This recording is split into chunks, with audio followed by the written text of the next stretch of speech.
Good morning, mga mare. At dahil namin nakapagsabi sa sugar daddy ko na masarap na daw itong manok ni Ivana Olawi, kaya tinry nga namin, mga mare.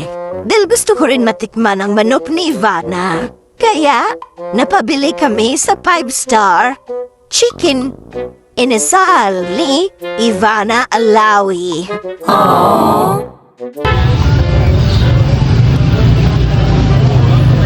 At dahil sa init nga nung panahon, mga mare, ang lagit-lagit na nga ng balat ko sa pawis sa kakahintay ng manok ni Ivana Olawi.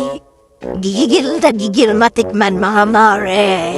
First time ko ang matikman yung manok ni Ivana Olawi, kaya nagtyaga akong maghintay. Mga ilang minuto nga rin akong naghintay, mga mare, kasi may nauna pa sa aking customer na nagbili sa manok ni Ivana Olawi. Ang sugar daddy ko, inif na sa kakahintay.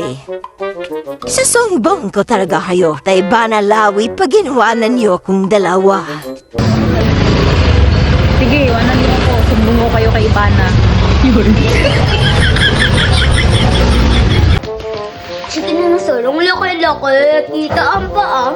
Pinagsama. Masarap ba yan?